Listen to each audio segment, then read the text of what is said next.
Jadi kita telah menyelesaikan 4 pertemuan ya tentang rangkaian arus arah. Pertemuan yang pertama kita membicarakan bagaimana menghitung hambatan listrik sebuah konduktor. Pada pertemuan kedua kita berbicara tentang hukum Ohm yang menghubungkan antara arus, tegangan, dan hambatan. Pada pertemuan ketiga kita berbicara tentang susunan seri paralel hambatan. Dan pada pertemuan keempat kita telah menjelaskan tentang bagaimana menentukan hambatan pengganti dari rangkaian yang memiliki bentuk simetris. Nah, pertemuan kelima ini adalah yang paling penting dari semua pertemuan, dari 7 pertemuan, yaitu analisis rangkaian arus searah dengan metode loop. Jadi kita hanya khusus metode loop karena kita anggap ini yang paling mudah.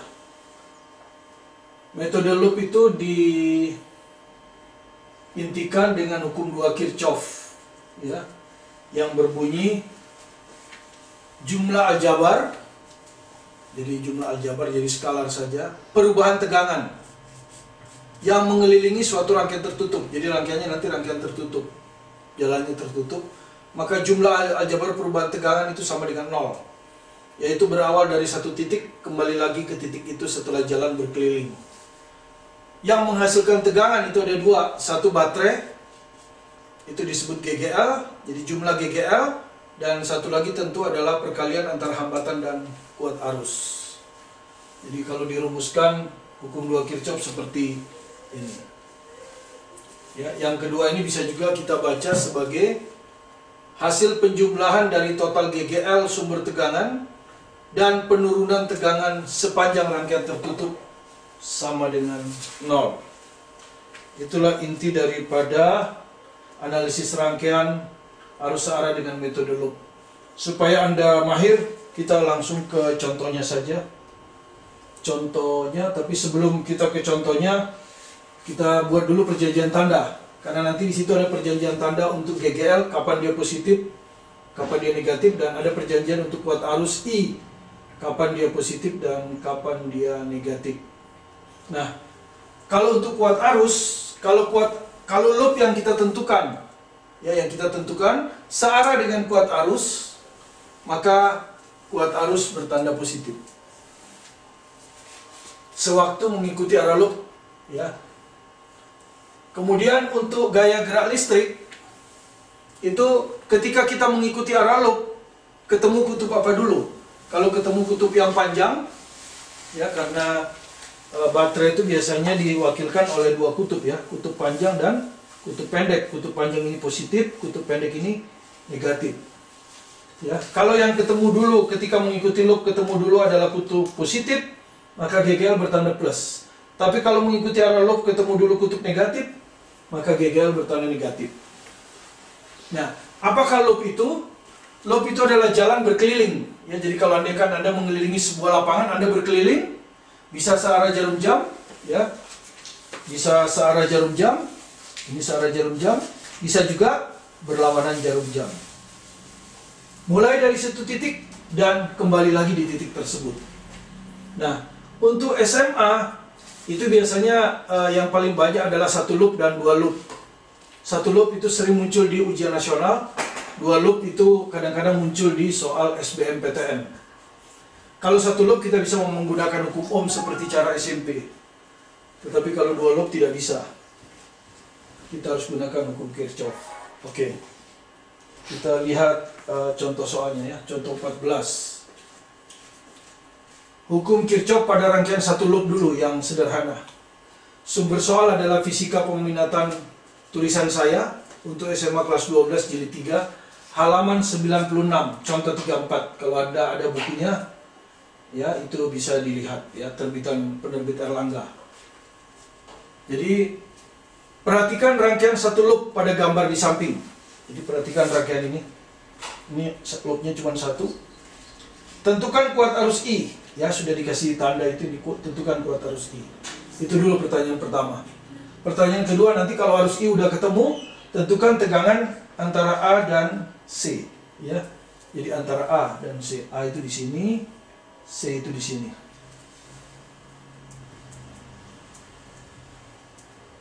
Oke, kita mulai saja.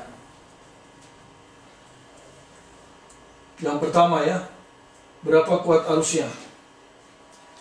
Langkah yang pertama, kita buat loop. Ya, buat loop. Nah, dalam soal ini, arus loop itu harus melalui semua komponen. Dan untuk melalui komponen, kita cukup menentukan satu loop saja. Ya, misalnya kita menggunakan tinta merah ya. Jadi kita cukup satu loop saja. Nah, seperti ini. Nah, supaya mudah, arus loopnya kita samakan saja dengan arus yang ditanya. Karena arus yang ditanyakan searah jarum jam, maka loopnya kita tentukan juga searah jarum jam. Ya, itu arah loopnya ya. Ini loop ini. Dan arus loopnya kita sebut saja I, sama dengan arus I ini. Karena hanya satu loop.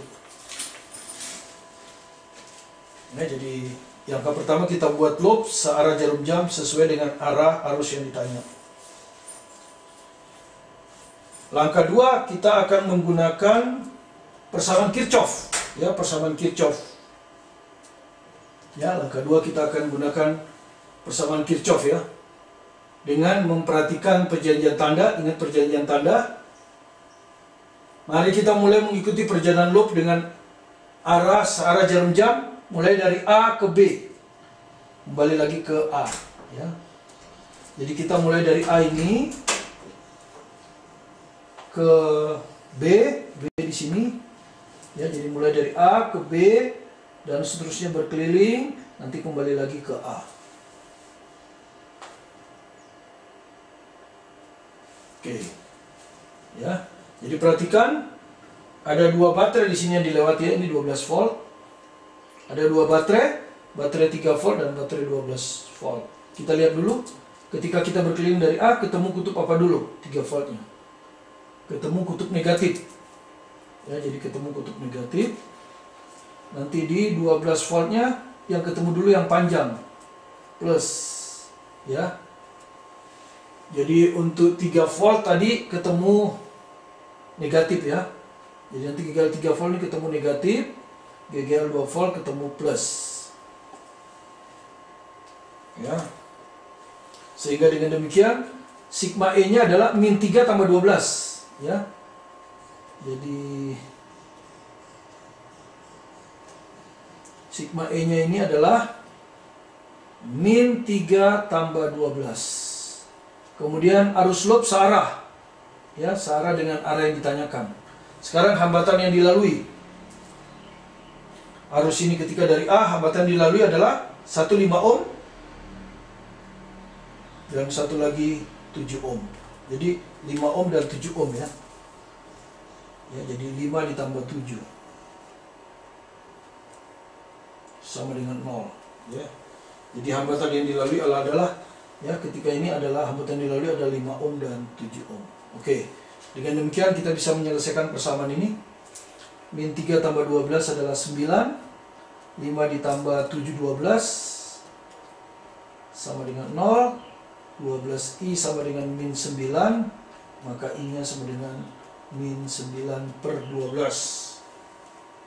Ya. Ini kalau dibagi 3, 3. Ini dibagi 3, 4. Min 3 per 4 atau min 0,75 ampere. Jadi arusnya min 0,75 ampere. Jadi arus yang ditanya ini besarnya 0,75. Apa arti tanda min? Tanda min berarti arusnya itu bukan searah jarum jam, tetapi justru harus berlawanan ya. Jadi negatif ini hanya menyatakan arah. Ini hanya menyatakan bahwa arus sesungguhnya, bahwa arah arus sesungguhnya berlawanan dengan arah arus loop yang kita tentukan. Ya, tapi besarnya tetap 0,75 ampere. Ya. Pertanyaan B, sekarang kan arus sudah kita dapat ya 0,75. Sekarang kita jawab tegangan dari A ke C, beda potensial. Pertama kita pilih jalan dari A ke C lewat B ya. Jadi kalau kita lihat arah jalan kita adalah searah dengan I. Ya, searah dengan I, jadi I-nya bertanda plus. Kemudian melewati satu baterai 3 volt dan ketemu kutub negatif dulu, yang pendek, kutub negatif dulu. Jadi untuk jalan dari A ke B, GGL-nya adalah min 3. GGL-nya adalah min 3.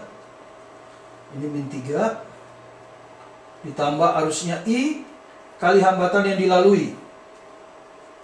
Hambatan yang dilalui dari A ke C adalah 5 ohm. Jadi hanya 5 ohm. Ya. Kalau kita masukkan min 3 tambah I-nya min 0,75 kali 5, kita dapat min 3 min 3,75. Ya. Jadi 0,75 dikali 5 itu 3,75. Jadi kita dapat min 6,75 volt. Ya. Jadi beda potensial antara A dan C adalah min 6,75 volt. Minus menyatakan bahwa tegangan C lebih tinggi dari A, ya. Tegangan C lebih tinggi dari A. Kalau plus artinya tegangan A lebih tinggi dari C. Nah, kalau kita nggak puas, kita bisa juga menghitung VAC, tapi jalannya dari A ke C lewat E. Ya, jadi kita hitung VAC, tapi jalannya lewat E. Jadi kita jalan berlawanan arah jarum jam. Ya. Nah, jadi kita jalan berlawanan arah jarum jam. Berarti min I, berlawanan arah arus, min I. Min I, hambatan yang dilalui adalah 7. Jadi min I kali 7. Ya, ini min I kali 7. Kemudian GGL yang dilewati. GGL yang dilewati. Ini tidak ada GGL. Nah, ini ada. Tapi yang dilalui kutub pendek dulu, ya. Kutub pendek dulu ini. Minus juga. Jadi minus 12. Minus 12.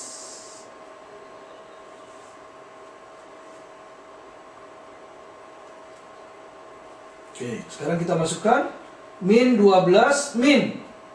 Arusnya min 0,75, ya. Dikali 7. Jadi kalau kita hitung min 12 minus kali minus plus 0,75 kali 7 itu 5,25. Dan kalau kita hitung min 12 tambah 5,25 hasilnya adalah min 6,75 volt. Jadi kalau kita lihat sama, ya. Jadi tegangannya sama. Jadi kalau menghitung beda potensial antara dua titik lewat manapun, asal logika Anda benar, artinya perhatikan perjanjian GGL dan perhatikan perjanjian arus, perhatikan baterai yang dilewati dan perhatian hambatan yang dilalui, hasilnya pasti sama. Ya, itulah inti dari hukum Kirchhoff.